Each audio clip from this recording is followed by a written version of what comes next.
Anganwadi sisters అందరికీ నమస్కారం. ఈరోజు అంగన్వాడీ వార్తలకి స్వాగతం.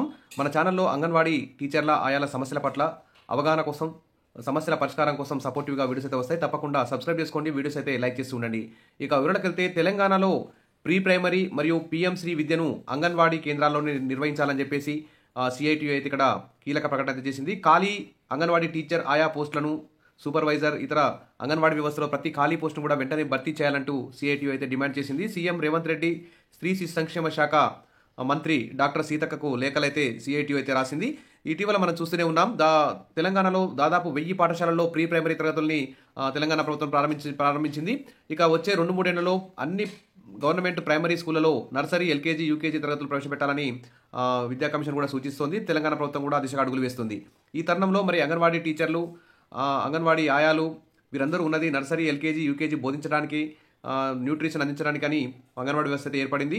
మరి దీనికి సంబంధించి అంగన్వాడీ టీచర్లకు, ఆయాలకి మరి గవర్నమెంట్ టీచర్లతో సమానంగా జీతాలు ఇచ్చి, కనీస వేతనం అమలు చేసి, వారికి ఉద్యోగ భద్రత అన్నీ కల్పించి, అంగన్వాడీ కేంద్రాలను ఆధునీకరించి, అంగన్వాడీ కేంద్రాల్లోనే నర్సరీ, ఎల్కేజీ, యూకేజీ తరగతులను ప్రారంభించి, ఇతర డిపార్ట్మెంట్స్ వర్క్ కానీ, తర్వాత వివిధ రకాల యాప్లన్నింటినీ రద్దు చేసి ఒకే యాప్ని అమలు చేసి, ఈ విధంగా అంగన్వాడీ కేంద్రాల్లోనే ప్రీ ప్రైమరీ, పిఎంశ్రీ విద్యను ప్రారంభించాలని చెప్పేసి సిఐటి అయితే భావిస్తోంది.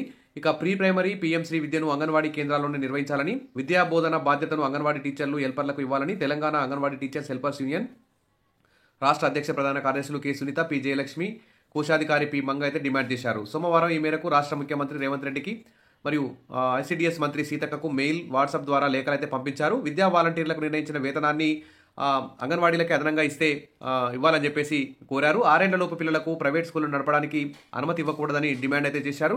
ఇక అంగన్వాడీ కేంద్రాల్లో ఖాళీలను భర్తీ చేయాలని కూడా కోరారు. ఐసిడిఎస్కు సంబంధం లేని బిఎల్ఓ తదితర అదనపు పనులను కూడా రద్దు చేయాలని డిమాండ్ అయితే చేశారు. 1975లో ప్రారంభమైన ఐసిడిఎస్ దేశ, అంతర్జాతీయ స్థాయిలో ఎన్నో రికార్డులు అయితే సాధించిందని, అంగన్వాడీ టీచర్లను, హెల్పర్లను ప్రభుత్వ ఉద్యోగులుగా గుర్తించాలని ఐఎల్సీతో పాటు కాగ్, యూనిసెఫ్ తదితర సంస్థలు సిఫార్సు చేసిన విషయాన్ని కూడా గుర్తు చేశారు. ఇక 2022లో సుప్రీంకోర్టు అంగన్వాడీలకు గ్రాట్యుటీ చెల్లించాలని, 2024లో గుజరాత్ హైకోర్టు వారిని వెంటనే పర్మనెంట్ చేయాలని ఆదేశాలు జారీ చేసిన విషయాన్ని కూడా ఆ లేఖలో ప్రస్తావించారు. ఇక 95 నుంచి అంగన్వాడీ కేంద్రాలను పౌష్టికాహారంతో పాటు విద్యను అందించే ఈసీసీఈ అంటే ఎర్లీ చైల్డ్ కేర్ ఎడ్యుకేషన్గా కూడా మార్చాలని అంగన్వాడీలు అడుగుతున్నారని, దానికి ఆటంకంగా ఉన్న బిఎల్ఓ, ఐసిడిఎస్కు సంబంధం లేని అదనపు పనులు రద్దు చేయాలని కోరుతున్నారని తెలిపారు. వీటన్నిటినీ పరిగణలోకి తీసుకోకుండా ఐసిడిఎస్లను నిర్వీర్యం చేసేలా రాష్ట్ర ప్రభుత్వం ఇట్లా గవర్నమెంట్ ప్రైమరీ స్కూల్లో ప్రీ ప్రైమరీ తరగతులు ప్రారంభించడం అన్యాయం అని చెప్పేసి అలాంటి చర్యను విరమించుకోవాలని చెప్పి లేఖలో అయితే రాశారు. ఇంటర్మీడియట్తో పాటు ఆపై చదువులు చదివిన అంగన్వాడీ టీచర్లు, హెల్పర్లను పరిగణనలోకి తీసుకోకుండా కొత్త విద్యా వాలంటీర్లను నియమిస్తామనడం సబబు కాదని పేర్కొన్నారు. 6 సంవత్సరాల్లో పిల్లలకు ప్రైవేట్ స్కూళ్లు నడపడానికి అనుమతి ఇవ్వకూడదని కోరారు. రాష్ట్రంలో అంగన్వాడీ కేంద్రాలను మరింత బలోపేతం చేయాలని ఆ లేఖలో అయితే కోరారు. కాబట్టి దీని మీద కూడా మీ అంగన్వాడీ టీచర్లు, ఆయాలందరూ కూడా మీ అభిప్రాయాన్ని కామెంట్లో పెట్టండి. అసలు ప్రీ ప్రైమరీ, పిఎంశ్రీ విద్యను అంగన్వాడీ కేంద్రాల్లోనే నిర్వహించాలా వద్దా అనే అంశాన్ని కూడా మీరు కామెంట్లో పెట్టండి. మరిన్ని అప్డేట్స్ కోసం మన ఛానల్ని ఫాలో అవుతుండండి. వీడియోస్ అయితే లైక్ చేసి ఉండండి. Thank you.